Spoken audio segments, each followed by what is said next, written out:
Alors, est-ce que vous pourriez nous présenter votre entreprise, s'il vous plaît? Alors notre entreprise est donc une entreprise d'exploitation agricole avec une partie céréales, donc une exploitation de 1500 hectares de céréales, une partie élevage de porcs avec 2300 truies, ce qui représente à peu près 20 000 animaux sur site en permanence, et on produit 65 000 porcs par an. Donc on est en termes d'élevage le plus gros site naisseur-engraisseur de France. Et puis donc la partie céréales permet de nourrir les porcs. On a une entreprise d'aliments au milieu. Donc toutes les céréales sont recyclées en aliments de porc, par nous-mêmes. Et on les nourrit avec ça. Et le lisier des cochons, lui, part dans les champs et qui sert d'engrais sur nos céréales dans les champs, ce qui nous permet d'accomplir un cercle vertueux au niveau de notre entreprise. Donc vous vivez, on peut vivre finalement quasiment en autarcie, on peut quasiment. vivre quasiment en autarcie.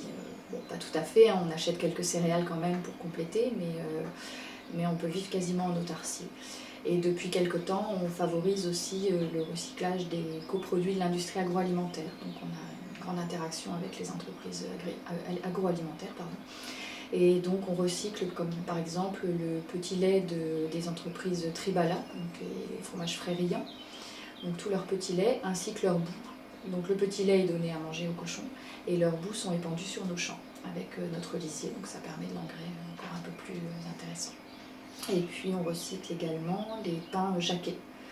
Donc pareil, les pains jaqués qui ne sont pas vendus pour des raisons qui sont très propres à la consommation mais qui ne peuvent pas être vendus ou qui ne sont trop tard dans les dates de péremption pour arriver sur les supermarchés, sont recyclés par nous et donc on donne à manger à nos cochons, ce qui nous permet de réduire notre consommation de blé en intervenant là-dessus. Alors autant de cochons et une exploitation quand même de ce dimensionnement-là, ça veut dire quand même un certain nombre de salariés et toute une organisation derrière, je suppose. Oui, alors ça représente, pour gérer tout ça, ça représente 35 salariés permanents. Et donc ils sont répartis en moyenne, il y a 9 salariés, 8-9 salariés sur les cultures et usines d'aliments, et puis le reste sur l'élevage. Et donc on a des cadres qui gèrent les pôles différents, donc un chef de culture, un chef d'élevage, et puis ils ont chacun des seconds, puis après il y a des responsables de secteur au sein de l'élevage et au sein des cultures.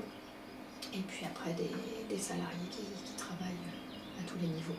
Et ce qui veut dire que vous avez en fait exactement les mêmes problématiques que n'importe quelle entreprise, de n'importe quel secteur de ces tailles-là en termes à la fois de ressources humaines et de formation permanente, parce que je suppose que c'est des métiers qui sont à la fois classiques, engraisser un cochon, faire des petits, faire des truies, mais qui doivent se perfectionner quand même techniquement. Oui, alors c'est des métiers qui sont classiques, mais techniques aussi. Parce qu'il y a beaucoup de choses qui sont très réglementées au niveau de l'élevage. Déjà, il y a tout l'aspect sanitaire qui est quand même très technique. Et puis, les choses qu'il y a à faire sont très techniques. C'est de l'insémination artificielle, c'est des porcelets, des mises bas qui sont assez importantes. Les truies produisent entre 11 et 15 porcelets par truie, donc c'est une surveillance énorme. Donc évidemment c'est technique, et puis dans les cultures aussi c'est technique parce qu'il y a tout l'aspect conduite de machines, produits phytosanitaires, etc. qui sont très techniques à gérer aussi, plus l'usine d'aliments qui est aussi la fabrication de l'aliment. Il y a quand même 14 formules différentes, 14 aliments différents préparés. Donc tout ça nécessite des compétences. Donc on a certains salariés qui arrivent avec des bagages un peu plus conséquents que d'autres, les responsables de secteur, les cadres bien sûr. Et puis les autres salariés, pas forcément. Ils peuvent arriver avec un certain bagage déjà dans l'agriculture et dans l'élevage. Et s'ils n'en ont pas et que le métier leur plaît et que notre entreprise leur plaît, on les forme nous-mêmes. Et puis après, on les amène à des formations extérieures pour compléter la formation interne qu'on leur a donnée. Et ils peuvent de ce fait-là acquérir, un peu grimper, si je puis dire, dans les catégories socio-professionnelles.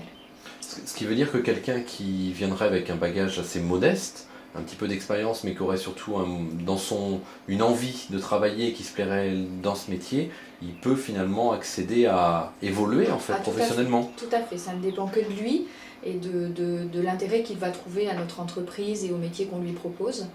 Et nous, si on est face à des salariés qui se plaisent chez nous et qui ont envie qui se plaisent dans le métier qu'on leur propose, on les aidera à monter sans aucun problème. Et au contraire, on est preneur de ce genre de candidat, en fait.